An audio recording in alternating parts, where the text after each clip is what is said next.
दोस्तों 2025 में बिहार में होने वाले विधानसभा चुनाव को लेकर अब जितनी सारी बिहार की राजनीतिक पार्टियां हैं उनके अंदर सुगबुगाहट शुरू हो चली है और अब धीरे धीरे जितनी सारी राजनीतिक पार्टियां हैं अब चुनाव प्रचार के लिए लोगों के बीच में अब आना शुरू कर चुकी हैं। लेकिन आपको बता दूं कि देखिए 2025 में होने वाले बिहार विधानसभा के चुनाव को लेकर आपको बता दूं कि एनडीए वर्सेस इंडिया की लड़ाई तो लोकसभा से ही चली आ रही है, लेकिन अब देखिए बिहार में चंद्रशेखर आजाद की एंट्री ने इस चुनाव को और भी रोचक बना दिया है। वैसे तो दोस्तों बिहार में जो प्रशांत किशोर पांडे हैं उनकी भी काफी चर्चा है, लेकिन अब बहुत सारे लोग ये कह रहे हैं कि देखिए जिस तरीके से एनडीए में चिराग पासवान है जिनको दम पर एनडीए को दलित वोट अपना वोट दे सकता है और चिराग पासवान के वजह से दलित वोटर जो है अट्रैक्ट हो जाएगा एनडीए को। लेकिन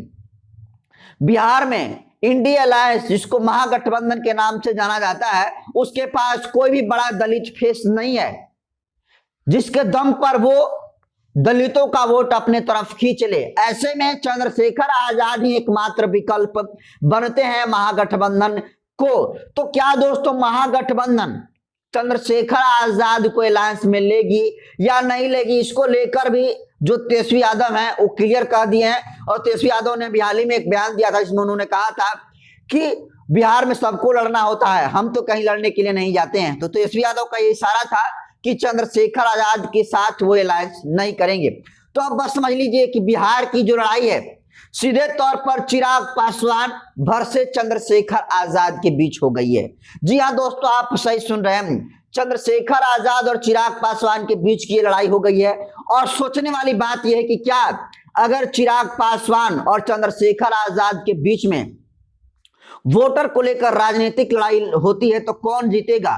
तो कुछ फैक्टर है दोस्तों, उस फैक्टर पर आपको बात करेंगे तो आपको पता चलेगा कि देखिए कितने सियासी तौर पर और सामाजिक तौर पर जो चिराग पासवान है वो मजबूत है और कितना हद तक बिहार में चंद्रशेखर आजाद मजबूत है। चिराग पासवान अगर चुनाव लड़ते हैं तो कितनी सीटें लाएंगे और चंद्रशेखर आजाद चुनाव लड़ते हैं तो कितनी सीटें लाएंगे। लेकिन मैं आगे कुछ कहूं उससे पहले नए दर्शकों को अपना परिचय दे देता हूं। नमस्कार, मैं नरेंद्र बसंत हूं और आप जनतंत्र खबर देख रहे हैं।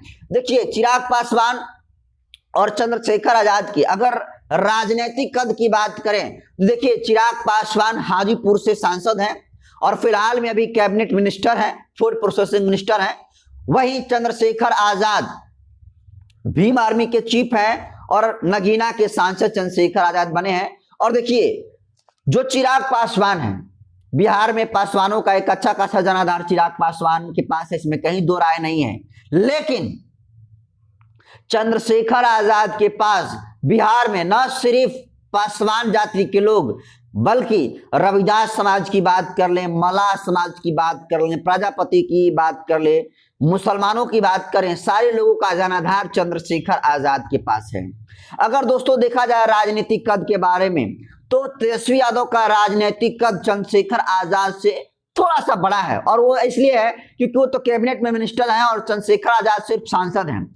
लेकिन अगर पावर की बात करें तो मिनिस्टर होकर भी चिराग पासवान के पास वो पावर नहीं है जो पावर चंद्रशेखर आजाद के पास सांसद न बनने के बाद भी होती थी। और अब तो चंद्रशेखर आजाद सांसद भी बन चुके हैं।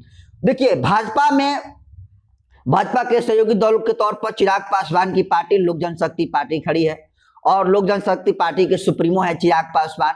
और चिराग पासवान और चंद्रशेखर आजाद ये दोनों ही दलित चेहरे के तौर पर देखे जाते हैं, लेकिन चंद्रशेखर आजाद को अगर कोई दलित चेहरा कहता है तो कहीं ना कहीं ये बेईमानी होगी। और देखिए सियासी तौर पर अगर देखा जाए तो बिहार में जो चिराग पासवान उनके लोगों की संख्या उनको ज्यादा तौर पर सपोर्ट करती है, लेकिन एक बहुत बड़ा तबका जो चिराग पासवान को पसंद नहीं करती है वो चंद्रशेखर आजाद को पसंद करती है।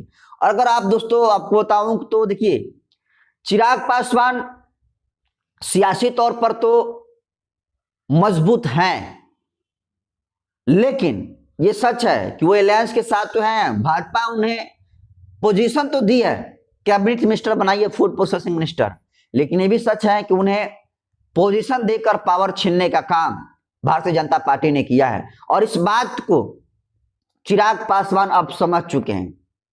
और देखिए, वही चंद्रशेखर आजाद की बात करें तो बिल्कुल इंडिपेंडेंट आवाज है, स्वतंत्र आवाज है, एकमात्र बुलंद आवाज है पूरे देश में। यूं तो दोस्तों कैबिनेट मिनिस्टर के तौर पर चिराग पासवान को पूरे देश को लोग जान सकते हैं, लेकिन सामाजिक पकड़ के मामले में बात करें तो पूरे देश भर में चंद्रशेखर आजाद की जो पकड़ लोगों के बीच में है, वो पकड़ चिराग पासवान को पूरे देश में नहीं है।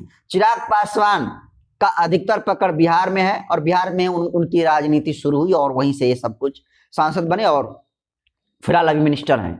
लेकिन जरा कल्पना करिए, अगर चिराग पासवान को एनडीए दलित वोट को खींचने के लिए अपने तरफ वो अलायंस चूंकि हमें है तो लड़ेंगे और उनको अच्छी खासी सीट इस बार भी मिलेगी, क्योंकि उन्होंने 100% स्ट्राइक रेट देने का काम किया। जो सीटें मिली थी लोकसभा में चिराग पासवान को, उन सारी सीटों को चिराग पासवान ने निकालने का काम किया था। तो ऐसे में एनडीए उनको अच्छी खासी विधानसभा में सीटें दे सकता है, और उनकी लड़ाई चंद्रशेखर आजाद से है। लेकिन देखिए, अब चंद्रशेखर आजाद के बारे में समझ लीजिए।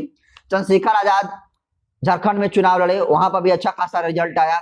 महाराष्ट्र में चंद्रशेखर आजाद की पार्टी चुनाव लड़ी और वहां पर भी दोस्तों अच्छा खासा रिजल्ट आया। ये अलग बात है कि चंद्रशेखर आजाद के कोई भी प्रत्याशी जीत नहीं पाए, लेकिन 1-2 नंबर पर रैंक करके दोस्तों बहुत कम माध्यमिक वोटों से इनके प्रत्याशियों की हार हो गई। रहा बात बिहार में, तो देखिए अभी कुछ दिन पहले ही चंद्रशेखर आजाद पटना में आए हुए थे, और जिस तरीके से लाखों लोगों की भीड़ चंद्रशेखर आजाद को देखने के लिए पहुंची हुई थी, और जो माहौल चंद्रशेखर आजाद के पक्ष में देखने को मिला, और चंद्रशेखर आजाद ने ऐलान भी कर दिया कि वो 2025 का बिहार में होने वाले विधानसभा चुनाव को बखूबी से लड़ेंगे।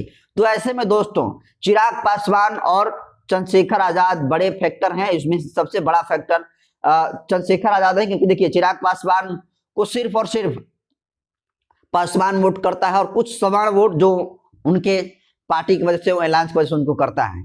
लेकिन अगर मुसलमानों की बात हो, पासवानों की बात हो, रविदासों की बात हो, प्रजापति की बात हो, तो सारे लोग चंद्रशेखर आजाद को पसंद करते हैं। और देखिए, ये चंद्रशेखर आजाद एनडीए को तो प्रभावित करेंगे ही करेंगे, काफी हद तक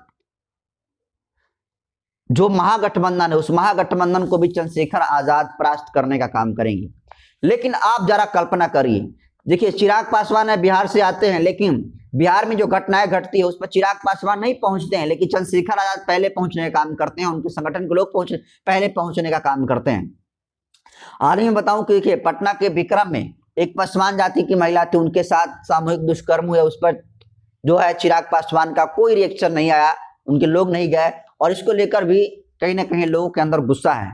मुजफ्फरपुर के पारू में शांतनु पासवान को अच्छे कपड़े पहनने पर पीटा गया, उस पर भी चिराग पासवान के लोग नहीं गए, और उसको लेकर भी पासवान जाति के लोगों में चिराग के प्रति नाराजगी है।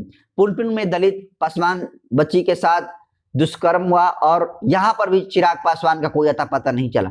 नीमा में दोस्तों दलित बच्ची के साथ रेप हुआ, और इसमें भी जो है चिराग पासवान का कोई हस्तक्षेप नहीं हुआ।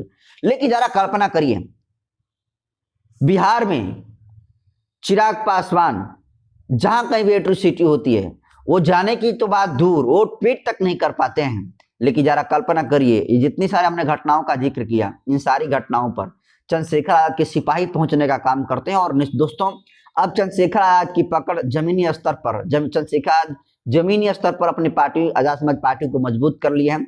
और देखिए, महागठबंधन अगर चंद्रशेखर आजाद को सीट देती है तो महागठबंधन फायदे में रहेगी और चंद्रशेखर आजाद को फायदा मिलेगा। लेकिन अगर महागठबंधन नहीं सीट देती है तो निश्चित तौर पर समझिए कि एनडीए और इंडिया अलायंस को काफी हद तक चंद्रशेखर आजाद प्रभावित करने की क्षमता रखते हैं। और ये लड़ाई जो बताई जा रही है कि चंद्रशेखर आजाद और चिराग पासवान में है, तो समझिए कि चिराग चंद्रशेखर आजाद की तुलना में कुछ है नहीं, क्योंकि सियासी कद की बात करें तो भले ही उन्हें मिनिस्टर बना दिया गया है, उन्हें तो सिर्फ पोजीशन दिया गया है, पावर उनके हाथ में नहीं है। लेकिन अगर सामाजिक पकड़ की बात करें तो सबसे ज्यादा मजबूत जिस तरीके से बिहार में, और राजनीतिक पकड़ तेजस्वी यादव की नहीं है, लेकिन सामाजिक जो पकड़ है, सामाजिक जो मजबूती है तेजस्वी यादव की, उतना किसी भी लीडर की नहीं है। सिर्फ वही सामाजिक मजबूती चंद्रशेखर आजाद के साथ आज खड़ी है। और दोस्तों राजनीतिक पकड़ हो ना हो अलग बात है, लेकिन सामाजिक पकड़ जिसकी मजबूत होती है वही व्यक्ति सत्ता पर काबिज होता है। और बिल्कुल ये इसी फैक्टर पर चंद्रशेखर आजाद, आप देखिएगा दोस्तों 2025 के चुनाव में उनकी पार्टी इस बार अच्छी खासी सीटें ला सकती है। और जिस तरीके से चिराग पासवान, और ये बताया जा रहा है कि चंद्रशेखर आजाद की लाई है, तो आपको बता दूं कि देखिए चंद्रशेखर आजाद की तुलना में चिराग पासवान का राजनीतिक कद है, एनडीए का गठबंधन भी है, लेकिन गठबंधन होने के बाद भी चंद्रशेखर आजाद चिराग पासवान को मात देने का काम करेंगे। और ये मैं नहीं बल्कि दोस्तों जो डाटा है वो डाटा कह रहा है, क्योंकि जब जो चिराग पासवान के लोग हैं वो खुद उन्हीं की वजह से उनकी कार्यशैली से उन पर नाराज रहते हैं। और पार्टी की जो गतिविधियां होती है, जैसे बहुत सारे रिजर्वेशन का मुद्दा हुआ, उतना प्रखर रूप से जो चिराग पासवान है उन्होंने बोलने का नहीं काम किया। अभी अमित शाह ने जिस तरीके से बाबा साहब भीमराव अम्बेडकर को लेकर बयान देने का काम किया था, अपमानित करने का काम किया था, उस भी चिराग पासवान का बचाव देखने को मिला अमित शाह के लिए। और इसको लेकर लोगों में नाराजगी है, खासकर दलित समाज के लोगों में नाराजगी है, और कहीं ना कहीं चिराग पासवान को ये काफी लॉस फैक्टर साबित हुआ है। तो दोस्तों क्या लगता है, आप क्या सोचते हैं चंद्रशेखर आजाद और चिराग पासवान को लेकर? कमेंट करिए। क्या लगता है कि चंद्रशेखर आजाद चिराग पासवान को मात देंगे या फिर चिराग पासवान बिहार में चंद्रशेखर आजाद के ऊपर भारी पड़ेंगे? आपको क्या लगता है, कमेंट कर